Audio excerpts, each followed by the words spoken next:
नहीं नहीं नहीं नहीं साळुंके, यहाँ कुछ तो गड़बड़ है. जय श्री राम मित्रांनो, मी शंकर सकाळ सकाळी निघालो अंबाजोगाईला. जाता जाता म्हणलं थोडं पेट्रोल टाकून जावं. गेले की सगळ्यात गेला पहिल्यांदा पिढीच्या गोडाऊनला. जरा शार्पी जरा व्यवस्थित दुरळा फिरळा बसला होता. लगेच घेतला साफ करायला. तेवढ्याच म्हणले पिढी चला नाश्ता करून या. लगेच गेला नाश्ता करायला. पिढीने पुढे आधी सामान व्यवस्थित तिकडे नेऊन ठेवलं होतं. आम्ही लगेच गेलो सेटअप मटेरियल व्यवस्थित उतरून घेतलं. लगेच लावायला चालू केलं. सगळे सेटअप लावून गेला. आम्ही लगेच रस प्यायला. रस प्यायला ये म्हणलं माय.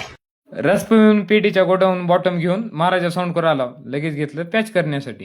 तिथलं सर्व काम करून आलो दुसऱ्या सेटअप मध्ये. आपल्या अंबाजोगाईमध्ये 2 काम होते. मी येऊन सेटअपवर थांबलो होतो. गाडी कशी काय येणार म्हणून वाट बघत होतो. तवरच आली गाडी आपली मागून. थोड्या वेळानं झाली लगेच कामाला सुरुवात. तिथलं सगळं सेटअप आवरून मी झालो दुसऱ्या कामाकडे लगेच. बघा तिथली लाईट कशी चमकत आहे. चौकात येऊन बघितलं तर काय इकडल्या साऊंडवर लाईट माझीच आणि तिकडल्या साऊंडवर. एवढं मन खुश झालं ना तिथं. विषय टॉपचाच हो. थोड्या वेळानं संपला शो. लगेच चालू केलं मटेरियल काढायला. आम्ही लगेच भरलं गाडीमध्ये.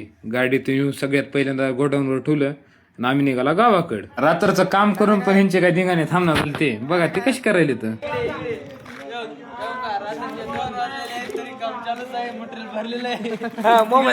इकडे इकडे मोबाईल मोबाईल मोबाईल रात्रीचे 2 वाजलेले. ती लोक ती ही झाले. रात्रीचे 2 वाजलेले. तेव्हा सामान तिकडे भरून आहे.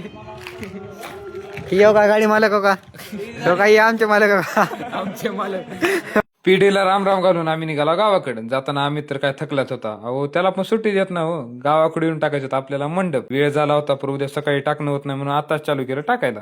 रात्री आम्ही 2-3 होता म्हणून व्हिडिओ काढाय कोण नव्हतं. चटकीपट टाकला मंडप. त्यांना राम राम घातलं. जावा म्हणलं आता जरा निवांत झोपा आता. रात्री वाजले 5:30 मंडप टाकण्यासाठी. त्यांनी गेले झोपाय. मी पण झोपतो. भेटूया आपल्या पुढच्या ब्लॉग मध्ये.